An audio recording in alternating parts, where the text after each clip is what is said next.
Hello, friends, and welcome to episode 1257 of the Juicebox Podcast.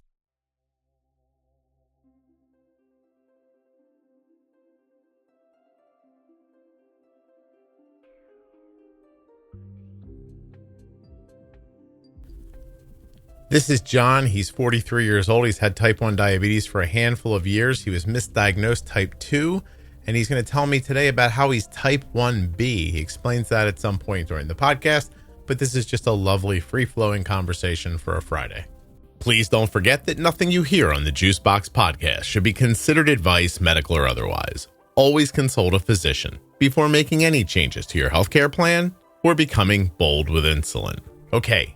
If you love vacation and you love sun and you want to meet people with type 1 diabetes, check out Juice Cruise 2025. Go to juiceboxpodcast.com. Scroll down a little bit, click on that Juice Cruise link.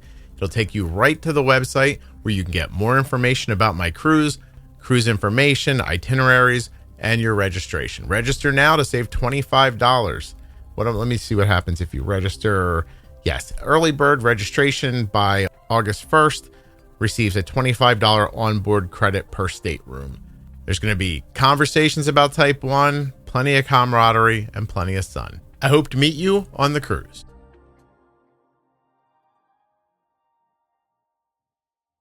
Arden has been getting her diabetes supplies from US Med for 3 years. You can as well. usmed.com/juicebox or call 888-721-1514. My thanks to US Med for sponsoring this episode and for being longtime sponsors of the Juicebox Podcast. There are links in the show notes and links at juiceboxpodcast.com to US Med and all of the sponsors. Today's episode is sponsored by Medtronic Diabetes, a company that's bringing people together to redefine what it means to live with diabetes. Later in this episode, I'll be speaking with Jalen. He was diagnosed with type 1 diabetes at 14. He's 29 now. He's going to tell you a little bit about his story.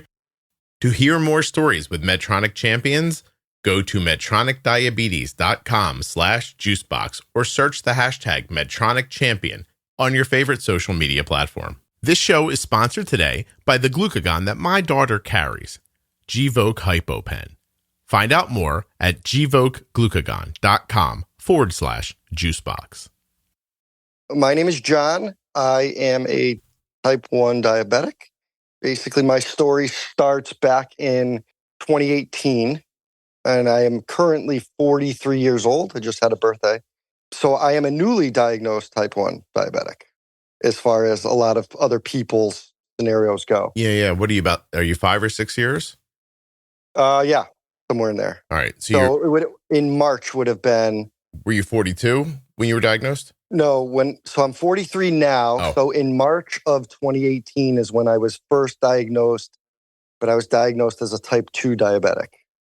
In your late 30s? Late 30s, yep. How long did you live with the type 2 diagnosis? So it went for about 3 or 4 years. Really? Somewhere in there. Yes. How? So... Yeah, I want to hear about that. I want to hear about living for 3 or 4 years with type 1 diabetes, be treated as a type 2. Okay. Do you want me to start in the beginning? Wow. Yeah, this isn't Pulp Fiction. I don't need you to start in the middle, then go back to the beginning and then go to the end. There we go. Yeah. There we go. Okay. So I was actually, for about a week leading up to my diagnosis, I thought that I was having problems seeing.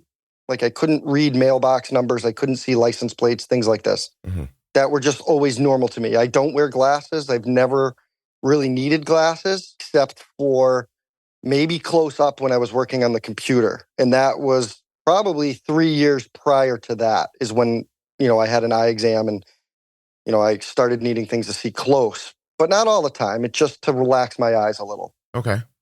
I went on a ski trip with my family and I was talking to my wife on the drive up and I said, I really can't see anything. I don't even know if I should be driving.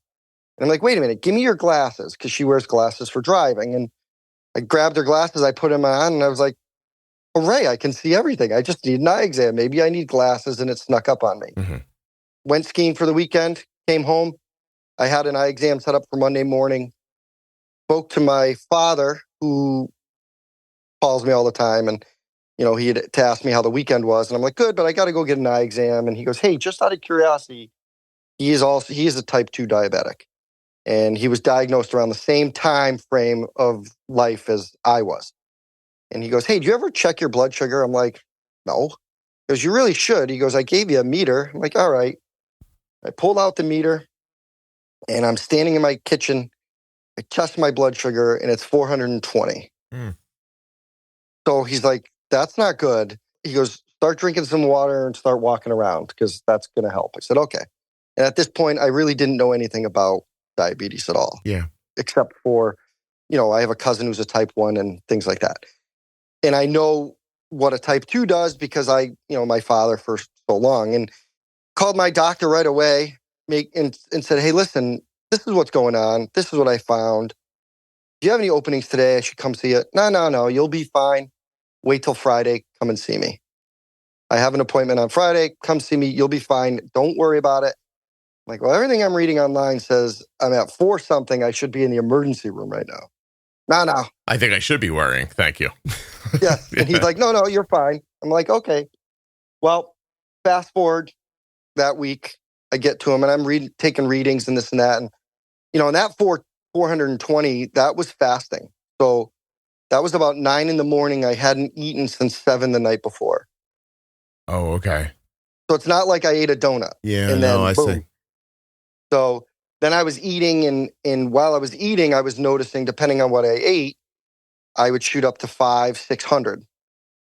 And I'm like, well, this is not good. So I kept a short log, and went to him, and he set me up with, he's like, okay, so you're a type 2 diabetic, and this is going to be your life now, and I'm going to get you some training maybe, and, this and that. And I said, okay. He goes, I'm going to start you on a long-acting insulin, and I think it was Tresiba at the time. Okay. So he put me on that, and things seemed to be a little better. I still saw spikes when I ate, but, he told me that was just a normal type 2 thing, and the insulin was only a temporary thing just to get my pancreas back to, whatever.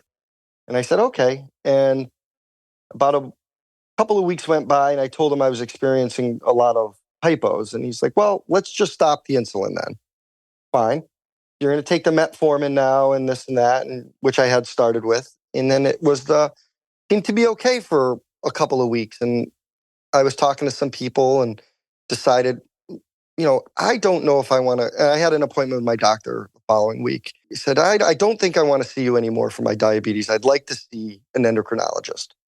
And of course, then you get don't worry, I treat tons of type 2 diabetics. Now, mind you, all these diagnosis was done without a blood test. Okay. This was a guy standing in his office telling me, I know what's wrong with you. And to me, that seemed like, well, I'm an electrician by trade, so I know diagnostic, right? And I'm like, well, that doesn't seem like you did anything except stand there and tell me this is what I have and throw some drugs at me and hopefully we can fix this, right? So he reluctantly finally agreed to say, okay, well, you can go see somebody if you really need to. I said, well, I would feel more comfortable. Started seeing an endo, and again, she just went off of his diagnosis. We never really did any testing. You went to a place where you thought you'd get better care, but they just trusted the doctor before you. Kind of. Okay. Well, I take that back. She did run some tests, and those tests came back, but I'm not sure what tests she actually ran. And then those tests came back, and everything was okay, and we were still doing the same treatments. No insulin, just the metformin. Added a couple of things for, whatever. I think we added maybe a cholesterol pill or something just for safety precaution. And that went on like that for almost 3 years.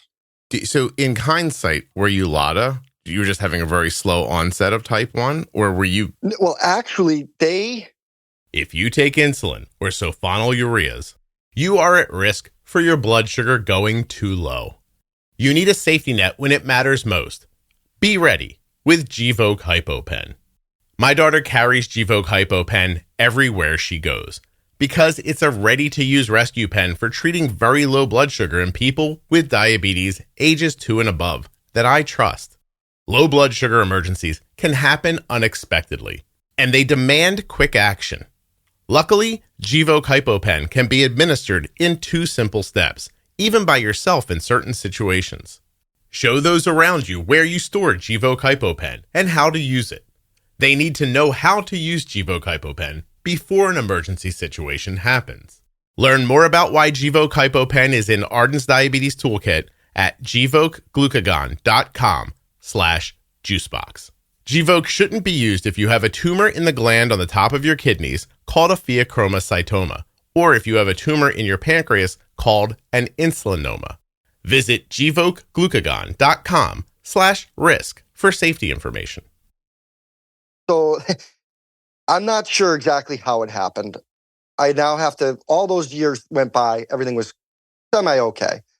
Same time of year, we're going skiing again, same symptoms. I'm like, something's not right. Because I wasn't wearing a CGM. I had one for a little while, then insurance was the thing. And back then, they weren't, and that's not even that long ago, they didn't want to give you a CGM if you weren't a type 1. They weren't going to cover it. Oh, for sure. And I wasn't paying the $300 a month when I could do a finger stick. Like at that time, I'm like, that's ridiculous. Mm-hmm. I don't really need to monitor it that closely. Fast forwarding, got same symptoms, can't see again, something's weird. I tell my wife, she's like, we're going skiing, so you got to figure this out like now because we're leaving without you. And I'm like, okay, fine. So I go to the doctor on that Friday morning. I called her up. I said, listen, I'm not feeling well. Come in right now. So I go in. I'm going to send you for some more blood work. Now, mind you, the doctor had changed. So my endo was originally not a physician's assistant, but she was a nurse practitioner. Okay. And she was fantastic.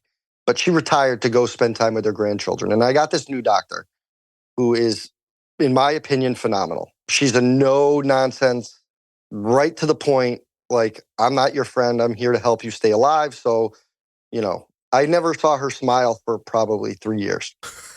So I didn't even know she had teeth. It's hilarious. But she's just, this is what we're going to do.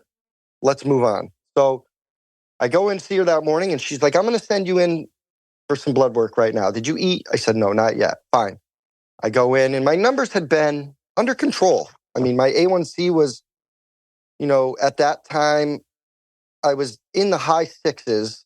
Original diagnosis, I started at like 9.8. Okay. Was my original A1C. And I had brought that down into the sixes. And I was doing that with diet, basically, in metformin. Right. And then she sent me in, had these tests done. Monday morning, I get back from my trip. I get a phone call. Okay, so there was something happened and you are not a type 2 diabetic. I'm like, okay, you're a type 1 and you need to start taking long-acting insulin today. So here's a prescription. I want you to go down to the pharmacy, pick that up, and then bring your prescription to me, and I'm going to show you about injecting. I said, well, I'm already good. I did that in the beginning. She goes, good. This is how many units you take every day, and then we're going to adjust accordingly. Mm-hmm. And that long-acting went on for about 2 or 2.5 weeks, and the spikes were still there. Like, there was nothing stopping my mealtime spikes. They were crazy. Then she said, okay. Let me stop you there, John. I want to ask a couple questions, okay? Sure. Yep. At one point you said, it's kind of like it settled in and for years it was okay. Yeah. What did okay mean? Were you getting A1Cs tested? I was, and they were steady, like in the mid to upper sixes. And they were telling me, well, as a type 2, that's not bad. So you're okay. And that's just metformin and a statin, right? That's what you were taking at that point? That's correct. Yep. You still take the statin? I still take both. What do you need the statin for? They give me that because my cholesterol levels were a little elevated. So they want to make sure that stays under control. Mm-hmm. At some point, I'm gonna get an honest doctor on here to talk about that. Yeah. Yeah, they're gonna tell you that statins became standard of care for people with diabetes, and so doctors just blanket prescribe them on people. Yeah, I get it. See, to me, the fascinating part is that you didn't die. Do you know what I mean? Yeah. Yeah. So after that, like the crazy thing is when those tests came back, I'm not a standard type 1 diabetic. So they classify me as a type 1B. So when you asked about LADA and, things like that, mine is technically not an autoimmune disease. I don't have the autoimmune markers in my blood. Okay. But my C-peptide is at 0. Whatever. As low as you could get.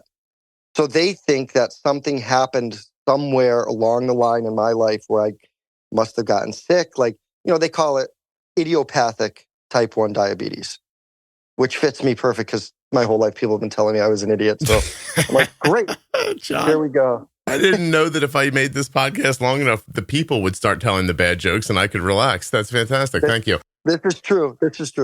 Oh, okay, so in type 1 diabetes, B cells are typically understood to be, I don't know, type 1 diabetes B?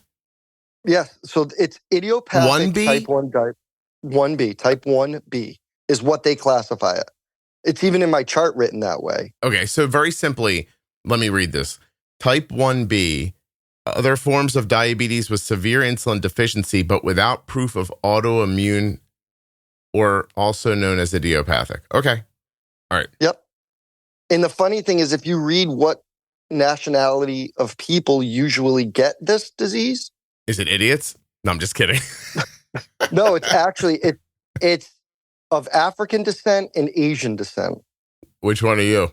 I'm neither one of those. Oh, I was going to say. I'm German and Polish and some other stuff, but not that. All right. So I'm like, oh, lucky me. No kidding. How do they prove this? I'm not sure. I guess through the C-peptide test, because I don't have the autoimmune markers, but the C-peptide is telling them, hey, your pancreas is making zero insulin. So something damaged your pancreas other than an autoimmune disease is what they tell me. Right. Okay. Listen, I'm just listening to your story. It's very new to me. So that's weird because I've talked to John, 2 different women have told me that they tried to get pregnant by putting a friend's semen into a turkey baster and inserting it in themselves. But you're the first person to tell me that you have type 1B diabetes. Yeah, and that was kind of my whole thing with sharing this story with you. When I had sent you that email quite a long time ago. And I think during an episode you had said, hey, share your stories. I'd love to hear different things. So I did. And I'm like, I got to tell somebody because I don't know anybody like this. Because, see, to go on to CDC, the type 1 diabetes is thought to be, but that doesn't, when you Google questions specifically about type 1B diabetes, there's nothing there. You often don't get information back about it. It almost redirects you to a similar website, but not about that specifically. Exactly. And that was my problem for a very long time, trying to learn, well, how could I have gotten this? And they have no idea. But the odd thing is, I do have, and I know you always ask people, well, what about in your family? So there's a lot of type 2 in my family. Mm-hmm. And I have one cousin that is a type 1 who has been a type 1 since I think she was like 13 years old. Okay. And that makes sense to me. But for me, where it happened was so late in life. I think I also, during those couple of years, I may have been in, quote unquote, a honeymoon stage. Okay. Where, yes, the metformin was kind of giving my pancreas a little bit of a kick and I was still getting some insulin. Mm-hmm. And then it just decided it was giving up the ghost and it wasn't going to do anything anymore. And it was just going to chill, hang out in my stomach or my abdomen and do nothing. So that's kind of where we're at. Started taking the mealtime insulin and did that I did it with a pen and just tracking stuff that way for probably, 3 months. And the stories I hear of people with their doctors never want to give them a pump or they never want to do this. My doctor, for me, was fantastic. Day one, she said, do you want a pump?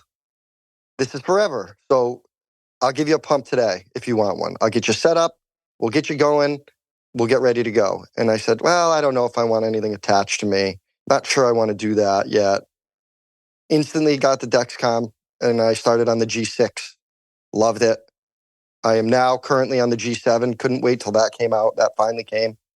And, it works pretty well. Saying I was living okay with what the doctors were saying at 6.5. Yeah. Almost 7. My last checkup, I was at 5.7. And it was a little better than that previous, but kind of got a little carried away with the eating. No, you're doing terrific. What a story of getting involved in it. It's really something. Did you ever say I have a cousin with type 1 diabetes, or did you mostly tell the story about my dad has type 2 diabetes when you were in office? No, I had mentioned that I had a cousin with type 1. That didn't really seem to, do anything. But I also have hypothyroidism too. You have other autoimmune issues. Yeah. And I take Synthroid for that. Yeah. What's your TSH? Do you know? No, I don't know. Honestly, I don't. Sorry, we don't John. even pay attention to that. You're much. a boy, John. I don't expect you to know these things. Don't worry. Do you take it every day? I do. I'm happy about that. I take that religiously. Yep. Do you have any thyroid symptoms, even though you take it? Not really. Other than I was really tired and that's kind of where the testing went. I was just exhausted all the time. I couldn't have it. I had like no energy, and I'm not sure if that is it. Yeah, that's the thyroid. Yeah. Yeah. So then they started me on this stuff, and it seems to work well. But that's been going on now for, I would say, 12 years. I've had much longer. Yeah. How about throughout your family? Is there more thyroid through your family, or celiac, or anything like that? See that? No, not that I am aware of.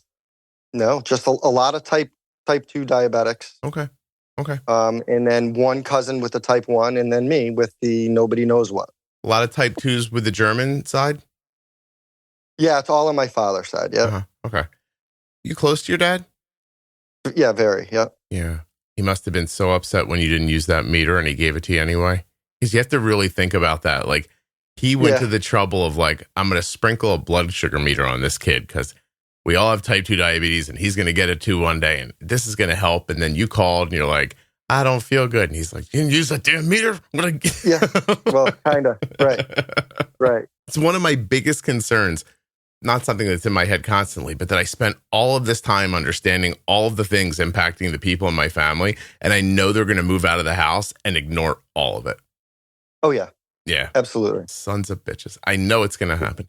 It's all right. It's okay. Okay. So once you get that all straight and you start using insulin, things sound like they're going okay. Is that fair?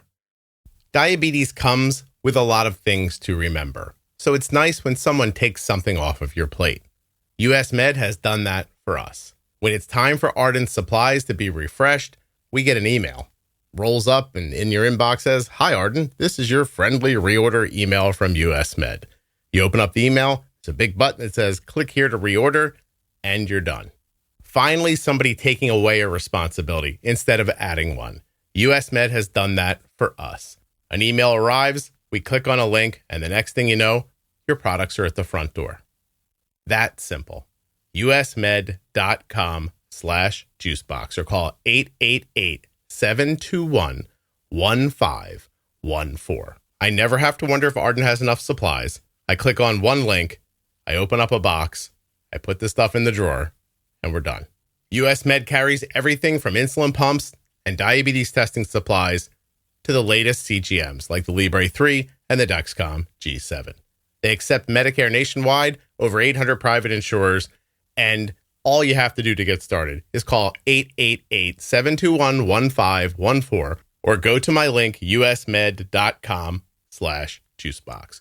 Using that number or my link helps to support the production of the Juicebox podcast. This episode is sponsored by Medtronic Diabetes. MedtronicDiabetes.com/juicebox. And now we're going to hear from Medtronic champion, Jalen. I was going straight into high school, so it was a summer heading into high school. Was that particularly difficult? Unimaginable. I missed my entire summer. So I was going to a brand new school. I was around a bunch of new people that I had not been going to school with. So it was hard trying to balance that while also explaining to people what type 1 diabetes was. My hometown did not have an endocrinologist. So I was traveling over an hour to the nearest endocrinologist for children. So, outside of that, I didn't have any type of support in my hometown. Did you try to explain to people, or did you find it easier just to stay private? I just held back. I didn't really like talking about it. It felt like it was just a repeating record where I was saying things and people weren't understanding it. And I also was still in the process of learning it. So I just kept it to myself, didn't really talk about it. Did you eventually find people in real life that you could confide in? I never really got the experience until after getting to college. And then once I graduated college, it's all I see. You can easily search Medtronic Champions. You see people that pop up and you're like, wow, look at all this content. And I think that's something that motivates me. Started embracing more, how I live with type 1 diabetes. MedtronicDiabetes.com/juicebox to hear more stories from the Medtronic Champion community. Yeah, things to me are on the diabetes side of things. I feel that I do a fairly decent job of keeping myself alive. I use your terminology of my endocrinologist has now become my drug dealer now and not so much a doctor because we go there or I go there and I see her. And the last time I was there, everything was good. The time previous to that, I had gained a little bit of weight. I'm a small guy. I'm 5'8", and I've always weighed, under 170 pounds. Well, I was up to like 189, and she's like, okay, we're not talking about your diabetes today because at that point, my A1C was still at like a 5.4. And she's like, you're doing great. Keep up the good work, but you're fat. I'm like, oh, thank you. So is that really what she said?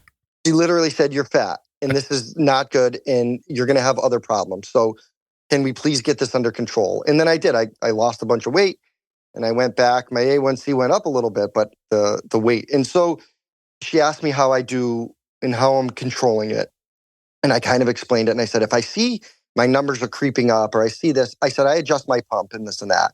Listening to your show helped me really take control of it and not be afraid to go and ask my doctor and say, oh, if I touch this, I'm going to die. Like, you're not going to die. Like, just eat a little bit more candy or whatever. If it's a little high, then, you got to add a little more and nudge it and bump it and do what you got to do to get it to there. And she told me, listen, it's like a driver's license. She goes, I gave you a pump. I set you up with training. Now you have your license. You're on your own now. Like, do it. Yeah. Do what you got to do. If you have big concerns, call me, but don't call me daily and ask me how to adjust this. Or should I move my numbers? Just do it. I think we need more doctors who call people fat because I like the attitude. Like, I'm a little stunned they called you fat. But it would have been a nicer way to say that. But I like the assertiveness that I hear in the rest of the story. Yeah. Yeah. She's very good. But I think I can handle her type of bedside manner, and I'm sure a lot of people can't. What part of the country are you from?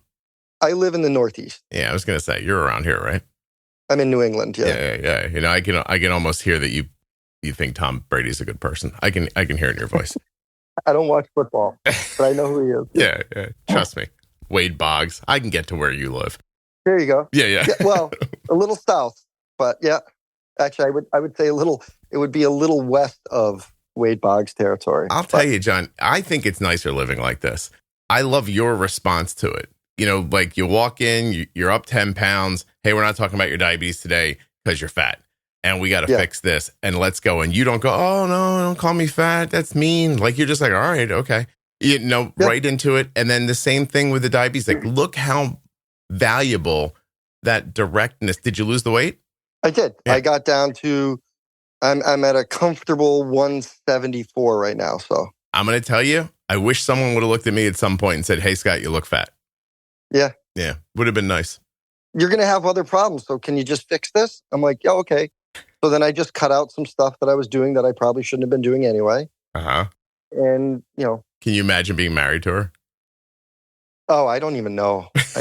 I mean, she's a great doctor. But again, like, we're at the point now I've known her long enough. It's all good. How I had said I never saw her smile before. Yeah. She was laughing during our last meeting because she's starting to open up a little. I've known her long enough, and now she gets my humor, I get hers, and we have a really good doctor-patient relationship, and she's great. Sounds perfect, honestly. John, it does really sound perfect to me. Yeah, and it works well. And, I think I drive my wife crazy. I tend to, if there's anybody who's willing to listen to me talk about diabetes, I do. I know that my kids look at me and they're like, oh, here we go. He found someone. They were going to think that no matter what, John. Don't worry about that. Yes, I get it. Yeah. I get it. Being so late in life and having, if I'm going to have this disease and live with this, I'm glad that number one, it happened in this day and age, not 1970, because technology, I don't know how people did it and how people can sit there and their endos will tell them to wait and they don't want them to have a pump. They want them to learn how. Why would you do that to someone? It's horrible to me. I don't understand either.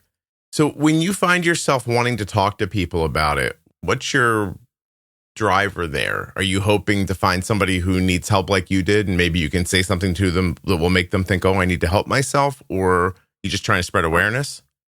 Both. To be honest, I would love to get involved in more, helping people if I could. I mean, my time does not allow that right this moment, but with work and kids and, sports. But I would love to be able to help more people, or just even if telling my story of how this happened to me get someone to think, hey, maybe I should have something looked at, then that's great. Yeah, that's nice. It's very nice. You worried for your kids?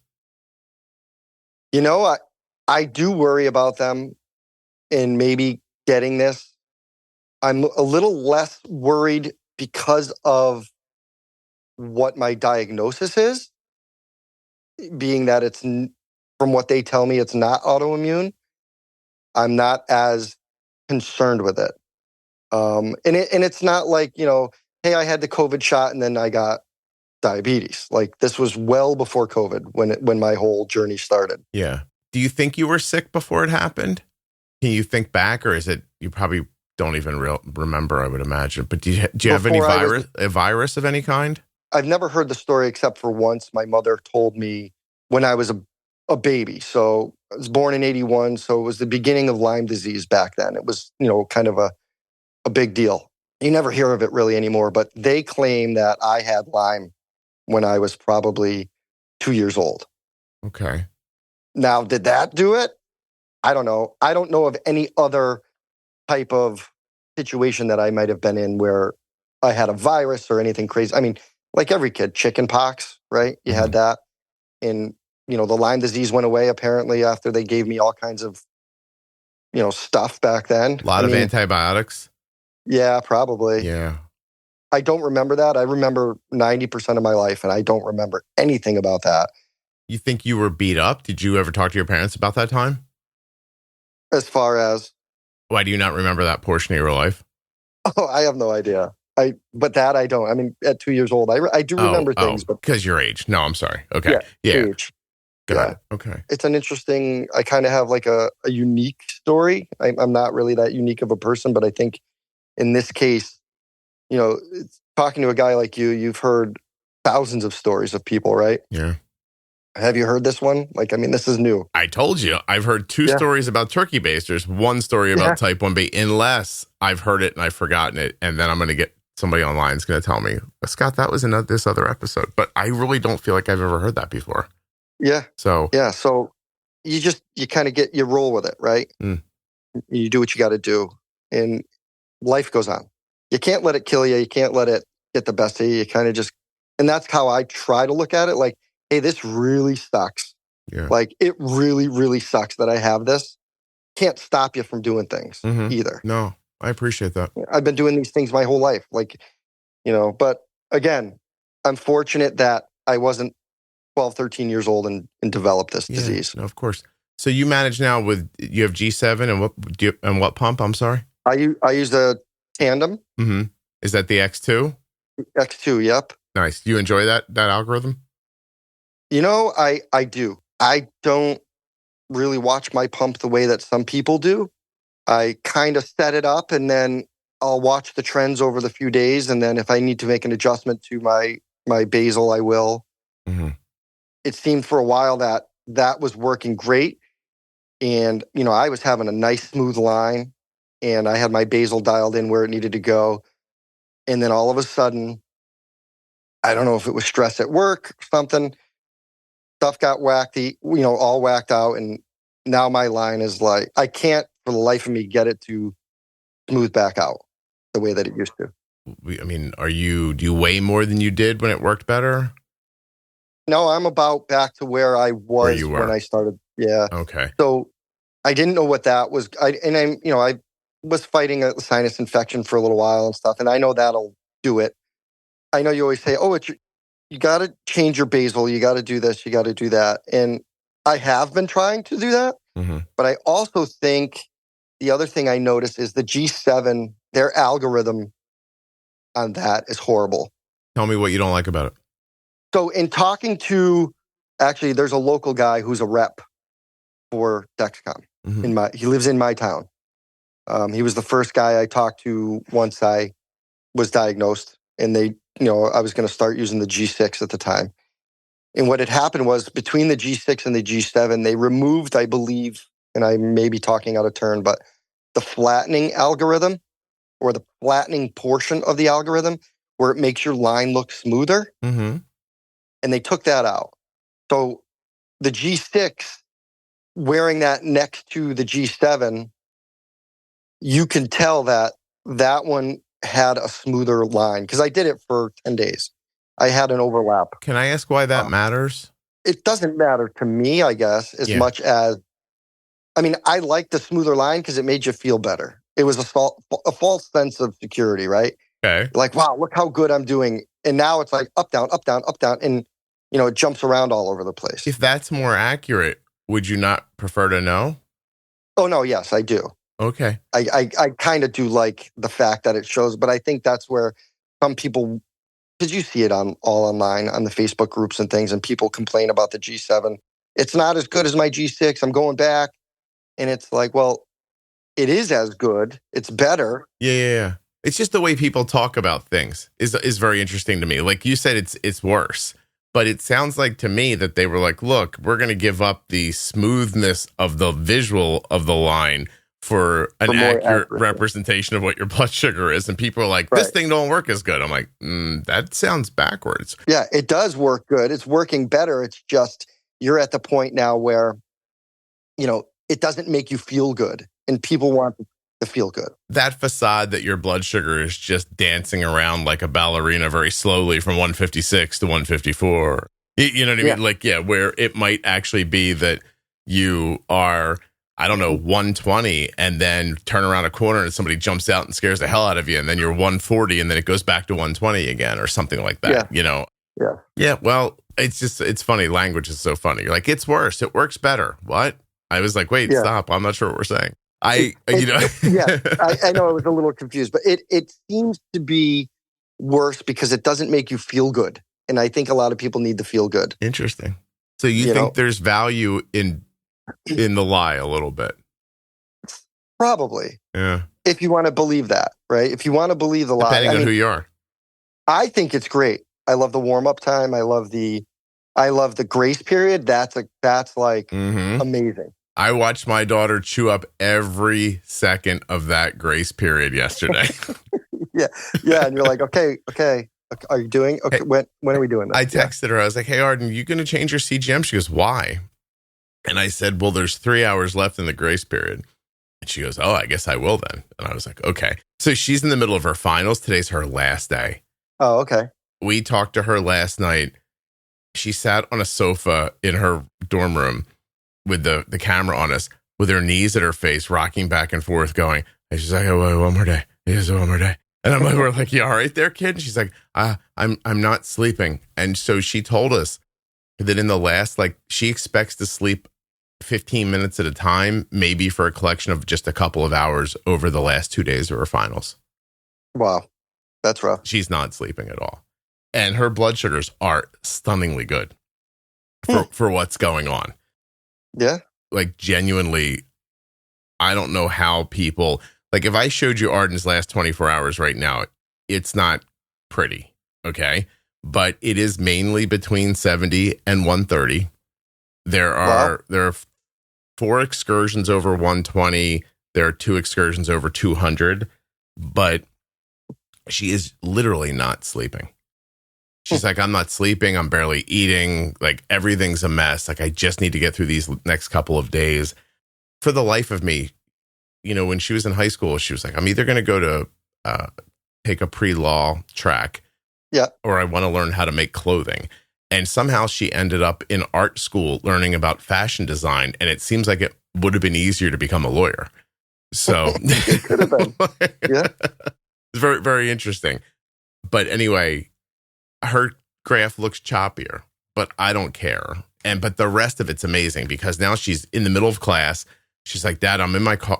She calls me. She's like, I'm on my way home. I almost killed an old lady. It wasn't my fault, but she's okay. And then, by the way, that story isn't in a different episode if you want to hear it. It'll be out around the time Jonathan's is out. Okay. And then she's like, I have to go home. And then I'm like, I'm going to do this. And I'm like, and you're going to change your CGM. She goes, I'm going to change my CGM and blah, blah, blah. And she took it right. What is it? It's 12 hours past 10 days right now, right? Okay. She wore that thing like to the max. Oh my God. I kept looking like, is she going to forget? Did she fall asleep? Did she drop dead? Like, what's happening? And boom, she changed at the very end. And I know that'll piss some people off that she wore it for the entirety of the time. It was never, that sensor was terrific. Like, yeah, see, I had some problems with that though in the beginning of the G7. That was my only complaint, truly, was the first 4 that I put on. Well, the first one I put on, I couldn't even get it to connect to my phone at all. It would just nothing. So that one got ripped off. I put that one aside. I put on the next one. That one worked, and that worked for 4 days, and then it quit. It was just sensor issue, nothing. I don't think, let's see, in the past, I'm going to say I've worn now 6 or 7 sensors, and I've had one let me, like, accurate all the way to the grace period. Yeah. Most of them start getting you're experiencing brief sensor issue for, we'll say the last day, and it just hour after hour. And after a while, I just get sick of it and rip it off. Just sort of gets worse. The great thing with Dexcom is you call them and they send you one. And you're hydrated, John? Yeah. I tend to be fairly Peas not yellow? No, not really. Listen, in the end, I just believe that people's body chemistry is different. And that, I haven't said this in a while, but this would be for any CGM technology. Honestly, cannulas too. But I think it's important to remember that we're inserting a piece of inert material into your skin to measure your interstitial fluid so that if some of you can only get 6 days and some of you get 8 days and some of you get 9 days and somebody can go 10, like, I know it's frustrating because the box says 10 days, but like, I mean, do we not see the magic that it is? Do you know what I mean? Like if you said to me, this thing could last up to 10 days, but for me, it lasts 6 days and they replace them, I'd be like, right on. Good. Like, okay.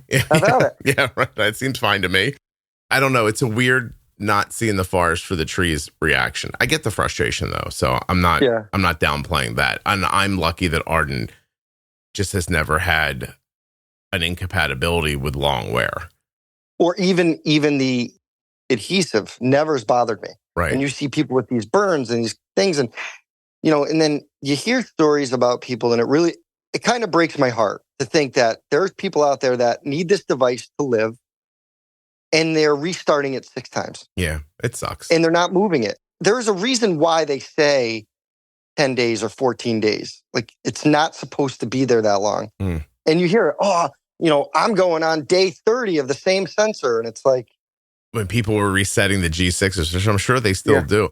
The thing about like adhesive allergies, it's an allergy, right? You're allergic to the adhesive. You have an autoimmune issue. It's not crazy that you have allergies too. That's the part that breaks my heart about the double unfairness of the whole thing. Is, like, I had this autoimmune disease, so I have to wear this thing, and oh my God, I'm allergic to the tape. Like, you got to be fucking kidding me. You know what I mean? Like, Jesus Christ. Yeah. Like, so. It sucks. Yeah, no. I hear you. And especially the little kids. Like, these parents, they can't afford maybe, and you hear it, they can't afford proper insulin or they need the CGM, but, they're afraid that if they take this off, they don't have another one available or, and then they can't afford another one. So they're reusing it. And the people that are allergic are like, well, just, can you change the adhesive so that, I'm less allergic? The problem is, it seems to me, is when the adhesive is whatever less it is and it doesn't interact poorly with, more people, it also tends to fall off at that point. Yeah. Like I've had long conversations with people. I don't know if you ever remember, this guy came on from Omnipod one time. And I asked him about that idea of like, could there not be different adhesives, like a sensitive one? And the sound in his voice he's like, he started talking about the things I understand about adhesive now after working at this job. He's like, it's mind numbing. Yeah.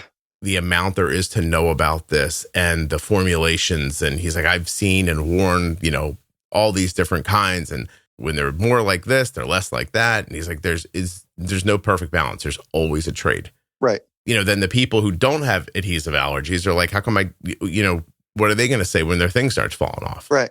They're going to say there was nothing wrong with this. Why'd you change it? Right. You can't win. And it's look, frustrating again is a good word. I mean, it just, in the end, it is what it is. I just had Eversense just came on. They have an implantable CGM. Right. And I'm like, well, maybe, now right now it doesn't pair with pumps, but I assume in the future it will. Like, so maybe that's an answer for some people. Like, who knows? You know what I mean? But options are what's important. I mean, there's still a sticky part of that with the Eversense. So the interesting thing about that is, as I went through a training so that I could talk about it better, because Arden doesn't use it, but the sensor's implanted, right? Like, you go into a doctor's office. It's interesting. They do a little local, like a little tiny needle to numb the spot. There's a little incision. The thing goes in. It's closed with like a butterfly Band-Aid. It's not a stitch, right? Yeah. And then the transmitter goes on over top of it. So you're still wearing a thing on your arm, but that thing it's every day. I guess it's almost like a silicone adhesive. So it's very, very much not, you're not going to see a lot of allergic reactions from it. And it comes off every day. So you just pop it off, toss it away. You put another little silicone thing on, the transmitter sticks to it. And the value there is you can pop it off and jump in the shower if you want to, and then throw it right back on again without like that kind of thing. It's very so it's able to be removed and put back? Yeah. Wow. Over and over again. So because you take the transmitter off to charge it too. Right. Like, it's a different setup, but very cool. And the transmitter vibrates. Wow. If you were going somewhere and you wanted it to be completely quiet, they call it on-body vibe. Wow. That's interesting. Yeah, you set your levels and it vibrates to tell you high or low. And it's cool. Listen, I don't know if it's for everybody, but as soon as I started putting the ads out, I started getting notes from people. Oh, I can't believe you took Eversense ads. These are great. I've been using it forever. And I'm like, oh, okay, there you go. Like, everybody just needs options. Wow. Yeah, that's interesting. I mean, I would try something like that, but the whole reason I wear what I wear is because it works with my pump and it works well. 1,000,000%. The only issue that I have with it is my phone can be 30 feet away and it'll pick up readings. If I put my sensor on the other arm, because I wear it on my arms solely, I don't like it anywhere else on my body, only because it gets in the way of like my belt and my jeans, and it just seems to work the best on my arms. Yes. But if I put my infusion site on my left side and put my sensor on the right side, like, it can't get through my pump, through my body. It's like, how does that work? But my phone is 30 feet away and it's working fine. Like, I don't know. So even that is like a thing that I've said to myself, like, Arden's never had connectivity problems with G7, but she's also pretty connected to her phone. Right. Like, so if you're a person who's like a little older and you put your phone down and walk away from it a lot, then maybe you have different issues. You know what I mean? Like, it's a personal situation. Mine is never really with the phone. Like, my phone's always in my pocket because of what I do for work. But my pump is that will disconnect if my pump is on one side and my sensor's on the other. Okay. So I tend to try to run the course of, hey, these 10 days, I'm going to have at least 3 infusion sites and I'm going to put them on that side. So I alternate sides of my body for 10 days with my pump. You know what I mean? So 10 days on this side, 10 days on that side, and they both work together. Nice. Listen, I think algorithms are astonishingly terrific. Yeah. Like, really. Like, I mean, using Arden's last 48 hours as an example, if she didn't have an algorithm, I mean, you got to think her blood sugars would be crashing and flying up and crashing and flying up over and over again. Right. You know what I mean? It just makes sense to me. I'm looking at her last 6 hours, never over 70, never over 110. No, never under 70, never over 110. You know, I could not say the same for myself. Now, and this is where trying to dial in my settings a little more on my own. like I said before, I had it to a point where I was really good. Yeah. And I was really comfortable living around 100 all the time. I was between 95 and 110 for like 6 months. It was awesome. Okay. And occasionally it would go up because, I bolus late or this and that. Now it's all over the place. Like, now that I've adjusted my settings, and for me, I'm fairly sensitive to insulin, which is pretty good, I guess, because it's better than having, less sensitivity and you need so much more.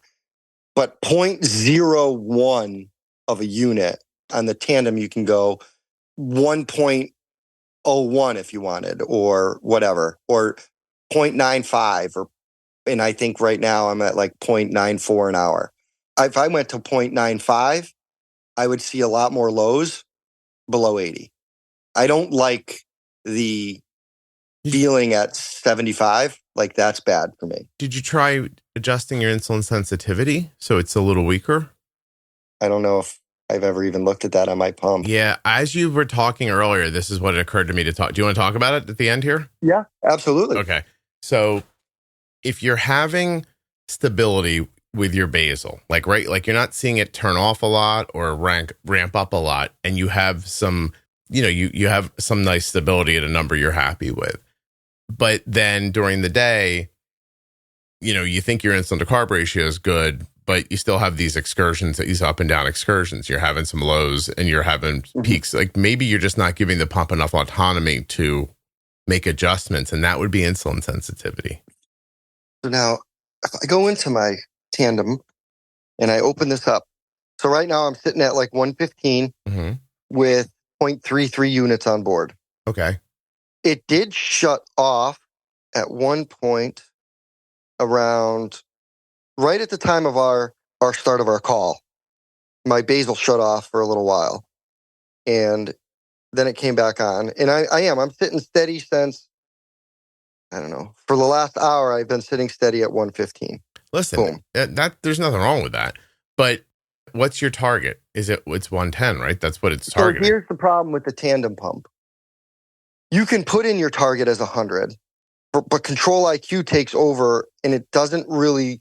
So if I was at 100 and I went to, because I think their target is 110, regardless of what you set it as.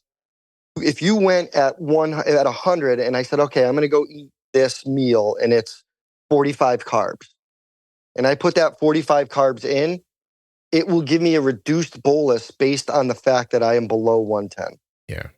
No matter how you set it or what you do to it, that's the only bad thing. Versus like looping, everything I've read about looping, and obviously Arden's been doing that forever from the episodes and everything I've heard. You can set that number and that's the number, right?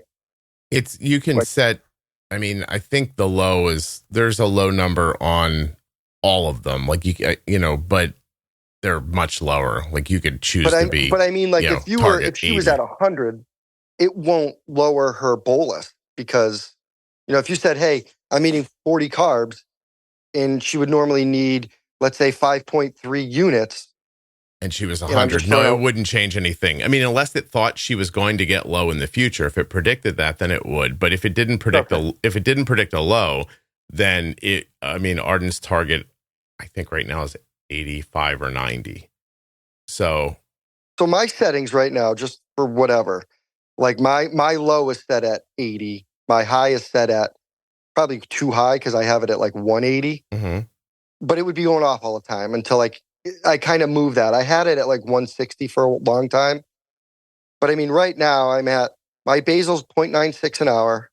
My correction factor is 148 or 1 to 48. My carb ratio is 1 to 15. And my target blood glucose level is 110. And if you click on that, you want to change that. It never allows you to change that below 110. Yeah. It just says when Control IQ is set on, your target blood glucose is fixed at 110. In order to edit that, you have to turn off Control IQ. They don't want you to be below 110, I guess. That's like, that doctor's magic number, right? I feel great at 100. Like, that's where I feel the best. I don't get sick when I get high either. Some people do. My cousin, she gets really, icky and gross feeling when she's above, let's say, I think when she gets above like 160, she gets pretty bad. And I'm probably wrong with that number, but with me, I could be at 220 and I wouldn't feel horrible at all. Do you, what's your total daily insulin usually? Like 30 something units. Really? Yeah. Let me see. That's total. That's basal and bolus. Yeah. Are you low carb? No. I mean, well, that's cool. I don't know. Does that sound? No, I just, I mean, it doesn't, if you're 0.96 an hour. So let me see. So in the last, I can tell you history. Because that means, because John, 23 of your units a day is basal. Yeah. You're only using 7 units a day for meals? And you're 1 to 15? Well, like, so today, for example, my basal has been 7.5 and I only bolus for breakfast was like 4.38 units. 4.3. And then yesterday I was at 32.99 and it's almost even. Yesterday, my basal was 17.11 units. My bolus was 15.88. But your A1C is 6.5. No, 5.7. 5.7 right now. Okay. Yeah. Jeez. Listen, John, I don't know. We shouldn't be arguing. I think you're doing great. Yeah, but you know what I mean? Yeah, I know. I mean, it's crazy. And then even on March 12th, so what day was that? That was Tuesday. I had 18.75 units of basal, and my bolus was 12.1 for the day. 12.1, and you're 1 unit for 15 carbs. Yeah. Okay. I'm not low carb, and trust me, I don't eat nearly as healthy as I should or would like to. You know, I heard how the doctor talked to you. No, I'm just kidding. Yeah, right, exactly. Like you heard her. I'm teasing. Has your exercise or activity level gone down recently? Would that mean that it would have had to have existed before? Even at work, were you like working on the road? Now you're working in an office or something like that? No, it's kind of steady, like depending on how much I'm moving around and walking. And, okay. You know. Yeah. I mean, what are your spikes at meals like? Oh, so it depends on what I eat. And I probably could pre-bolus a lot sooner. That's where I was going with this, John. Yeah. Okay. Yeah. No, I know. And my whole thing is I'm too afraid to pre-bolus, and I'll tell you why. So with my job, so I'm an electrical contractor. Yeah. Okay. I run the business with my 2 partners, and we have a bunch of guys that work for us. So I don't have a lunchtime or a break time in the morning. Yeah. I have where am I going, and can I swing into here and grab something, whether it's a sandwich or a hamburger or a slice of pizza or whatever you're having. John, I can't get you to pack a meal. Oh, I know. No. That would fix the whole problem. It probably would. Yeah. But so the pre-bolus is, if I was to pre-bolus, and I've done it, and then something happens and I have to be somewhere and I didn't have a minute to stop and grab something. Yeah. Then there's an issue. So I tend to not pre-bolus as much as I should. I try to do 10 to 15 minutes earlier if I can, but it doesn't always work out. So it depends on what I eat. Like let's say I had, I don't know, like last night I had steak and probably 2 cups worth of, potatoes. A mashed potato, John? Not a mashed potato, just like a Yukon Gold cut up, diced with some butter. Cooked in oil?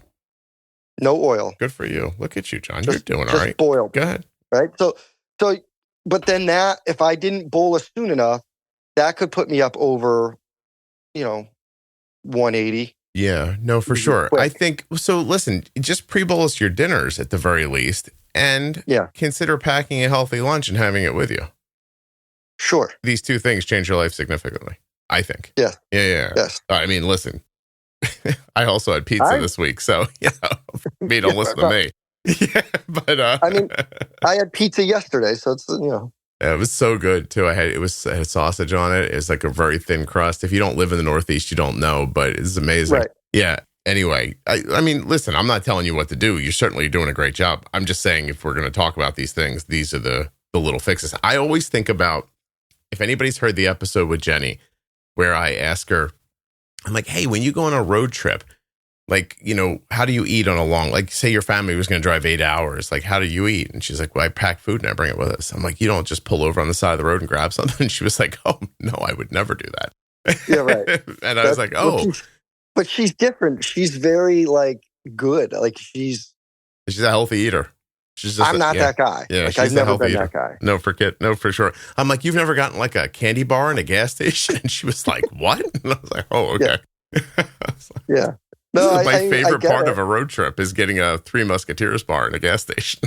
well, that's the thing. Like yesterday, I had pizza. Well, there's one Papagino's in my state. Okay. And I don't know if you guys had Papagino's where you are. I don't know it, but it sounds like something that when you're near it, you get it because you love it and it's infrequent. They used to be everywhere. No, okay. Okay. I mean, I live in Connecticut. I don't care if anybody knows where that is, but they were everywhere in Connecticut through the 80s, all the way growing up as a kid, through the 90s in high school. Like it was there. Yeah. And then all of a sudden, all but one closed. And, so anytime I have a chance to get to that part of the state and I have something to go look at a job, I'm stopping there and I'm having pizza. I understand. I was just in Connecticut last weekend. I did a speaking thing there. Oh, you did? I was in Stamford, maybe. Oh, Stamford. Yeah, that's just about New York. That's far from me. That's like crazy with traffic. Yeah. I've also been to Connecticut one other time. And as soon as I got off the train, they were like, let me get you some pizza. And then they brought me to pizza that doesn't look like the pizza I eat. And it was good. Yeah. Where were you, in New Haven? I want to say maybe that's right because I got off the train. Yeah, so you probably were in New Haven. Or Took me to this little hole in the wall, and I remember the pizza being square. It was good. Oh, yeah, so that was more of a deep dish probably, New Haven style. Yeah, okay. Yeah, not bad but at all. I mean, we have good pizza. So, but see, that's where I'm very fortunate. Like pizza for some people, if I know a couple of people, they have one slice of pizza, boom, 300. Yeah, the day's over. I can eat, if I bolus for it, I can eat 4 or 5 slices of pizza and it's fine. Yeah. Part of me thinks you must have really good digestion. Do you have can I ask an uncomfortable question? Are you very regular? Take what you would consider to be a lovely crap that you'd be happy to share with other people because of how lovely it looks? I would tell you, if you asked my wife, there's always a bathroom emergency in our house. Like I'm always like, oh no, gotta go. So it's not a beautiful process. Sometimes you're like, I gotta go. This is like an emergency. Right now, like we're in a store. She's like, and I'm like, she's like, again. I'm like, hey, I don't know what to tell you. My doctor always told me that, I have a digestive system of like a 3-month-old baby. Whatever goes in, you got to make room for it, and it comes right back out. Like I more or less rent my food. I don't really. I'm gonna ask such a weird question. I don't know how to use. I don't know what words are right. Okay. Are we talking about like a properly firm? Oh yeah. It's not like it's not running. I mean, yeah. Okay. But that is what I wanted to ask. By the way, the crazy thing is that in an hour, I'm recording with a gut health specialist. Oh, okay. And so I very much think that people lead this conversation, right? And so but how do you make it conversational so that they can understand what's happening? So I said to the guy, I'm like, I'll tell you what, you come on and talk to me and help me. And then you give me stuff to do, and then you can come back on and we'll talk about it again. And if it helps me, then I'll be comfortable telling other people about it. Right. Sure. But now I realize as this day approaches, all I can think about is I'm going to have to discuss my bowel movements with this guy and like all this stuff. And I'm like, oh, why did I agree to this? That is one thing that for somehow at our house, and I don't know why, maybe because it's funny, it always leads to, we'll call it potty talk. Like it somehow a Christmas dinner will lead to, the other day. And it's funny. It's just the, but John, my wife, like, my God, can I call this one potty talk? Probably. Hold on a second. There you go. John, you feel like you have good digestion though. Your stomach doesn't hurt after you eat? Nope. I don't feel that I have any of those other like digestive gastro, whatever that other people tend to have. So that's good. What you're saying is you offload when you unload. That's correct. Gotcha. All right. Here's my last question. I'm going to let you go. Okay. I got a guy out to the house because I got some lights outside my house and they stopped working. Yep. And Okay. they're these terrible, like, you know, the lights that you think are a good idea, like it gets dusk and they come on and the sun comes up and they go off, except they never freaking work for long, you know? So I have him come out and replace them. Like, just put some regular lights on a switch. Comes out, he does it, works great. 3 weeks later, doesn't work anymore. Okay. It's not the circuit breaker. It's not, I changed the switch. It's not the switch. Like, I have no idea where to look. And I've had a falling out with the person and I can't have them back. Okay. And by the way, I'll never be able to explain. I'm going to ask you a dumb question. Go ahead. And it's not, did you turn it off and turn it back on again? I'm not the cable company. Mm-hmm. What kind of a fixture did he put out there? I mean, they were put on a number of places on the house. They work everywhere else. It's just these three that are connected don't work all at the same time. It's just like it's a grounder. Yeah. Well, they're just like not a flood. They're what you might consider like something you'd see on the other side of a front door or something like that. Oh, okay. So a wall sconce. Yeah. Simple one bulb. Are they LED? No, they're screw-in bulbs. Right. But are they a screw-in LED? I'd have to look. Because, I mean, anything can happen. But are those the only three controlled by that switch? Yes. So it's either the first one in the line, because they would have had to, it's all daisy chained together, right? Mm-hmm. Usually. Odds are he didn't run three separate lines out there. It's all daisy chained. And then, so odds are behind one of those fixtures, you could have a loose splice. It could be a whole number of things. Okay. So depending on how handy you are, there's a lot of things you can check. You can check right in the light itself. You can carefully, if you have a tester, a meter, you can go into the light socket, touch the center pin, and touch the outside, and see if you have voltage. Mm-hmm.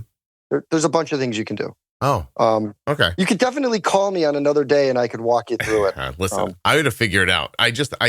I'm not usually like we were having another thing, like we had to have an outlet put in outside. Sure. And so I said, hey, while you're out there, like, let's replace these sconces. They suck. You know what I mean? Yeah. And he's like, okay, great. And then boom. All right. So I'm looking for a loose wire, basically. I would start with check for, first of all, very simple.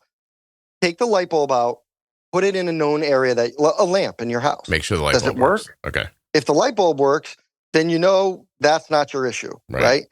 Then you have to check and see, do I have power? So go to the fixture that's closest to the switch. Mm-hmm. Pull that off, and you can have some, put a tester on it between the black and the white, and that's the important part. Don't go to the bare copper wire, because if your white wire is broken or not made up good and not a good splice, you'll end up with an issue there too. Okay. And if you went from black to ground, you'd be like, well, I have power. Well, you do, but you don't have a neutral. I have to tell you, I know that electricity is a simple concept, but any time in my life it's been explained to me, I don't follow it at all. It is, and it isn't. I mean, Think about it. This is the job that you can do that I've been doing for about 25 years. I started while I was in high school, and one guy said to me once, why would you want to work with something that you can't see, smell, or feel that will kill you every day? Right? So at least they put the smell in the insulin, right? Yeah, you can smell the insulin. That too, yeah. Yeah. Oh my God. All right, John, I appreciate you coming on and sharing your story with me. I really do. This is fantastic. Yeah, no, this has been kind of I don't know, I should say I'm geeking out about this right now, but it's been such an, well, I don't want to say an honor, but kind of exciting for me for the time that when you reached out and said, hey, you want to be on the show till now? I almost couldn't wait for it. And then all of a sudden I had the wrong day and I almost missed it. I don't know why you can't say it was an honor, but okay. well, I don't want to sound like, I know what you're saying. I was just teasing you. I don't think it's an honor to be on my podcast. God, unless you add a story to a larger quilt of information and conversations, and I think it's really important. So I appreciate you took the time to do it very much. No, thank you. I don't know if I'm calling this one loose wire or potty talk. There you go. But I want to remind people not to take John's electric advice, because if you end up dead, I don't want to hear about it. That's right. Yeah, That's yeah. right. That should be a disclaimer. Nothing you hear on the Juicebox podcast should be considered advice, medical or otherwise. I feel like it's covered anyway. There you go. And Perfect. I can't wait to dig into more about statins too. I'm glad you brought it up. Jenny, I brought it up to Jenny recently. I don't know if the episode's out yet, but she kind of said like, don't get me started on that. And then she got started a little bit. So it was and interesting. that's the funny thing too, is these drugs that people are all prescribed. I mean, my doctor, right? I've explained I love her. She's great. She won't take me off metformin. Why don't you just stop taking it? Although maybe it's helping you. She said that there is, because I said, look, I'm taking this medications and I take like 7 pills a day. Okay. All kinds of stuff from, whatever. Mm-hmm. Stuff that I don't even need to talk about. More personal items too. But it's like, it's a lot of it has to do with diabetes.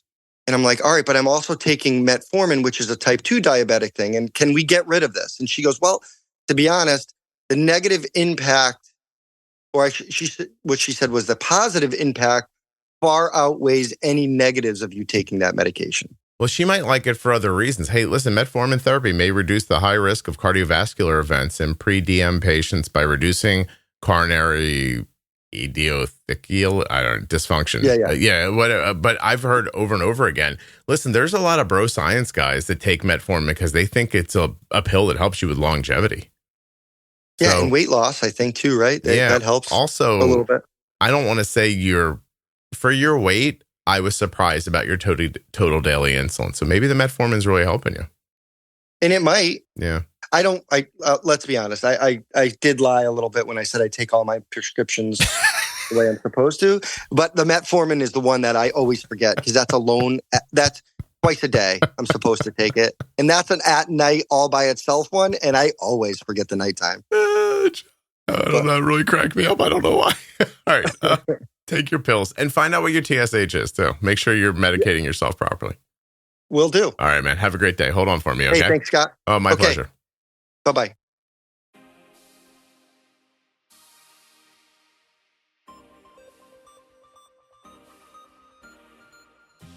Jalen is an incredible example of what so many experience living with diabetes. You show up for yourself and others every day, never letting diabetes define you. And that is what the Medtronic Champion community is all about. Each of us is strong, and together we're even stronger. To hear more stories from the Medtronic Champion community or to share your own story, visit medtronicdiabetes.com/juicebox and look out online for the hashtag Medtronic Champion. A huge thanks to US Med for sponsoring this episode of the Juicebox Podcast. Don't forget, usmed.com/juicebox. This is where we get our diabetes supplies from. You can as well. Use the link or call 888-721-1514. Use the link or call the number, get your free benefits check so that you can start getting your diabetes supplies the way we do from US Med.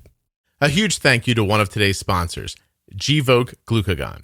Find out more about Gvoke HypoPen at gvokeglucagon.com/juicebox. You spell that GVOKEGLUCAGON.com/juicebox. Don't forget to check out Juice Cruise 2025 at juiceboxpodcast.com. Just scroll down a little bit, click on that Juice Cruise logo, and you're going to find everything you need. Spaces are limited. I'm not trying to pressure you. Honestly, I hope you come, but if you don't, I understand, but space is limited. Make sure you check it out right now. If you're not already subscribed or following in your favorite audio app, please take the time now to do that. It really helps the show. And get those automatic downloads set up so you never miss an episode. Thank you so much for listening. I'll be back very soon with another episode of the Juicebox Podcast. The episode you just heard was professionally edited by Wrong Way Recording. WrongWayRecording.com.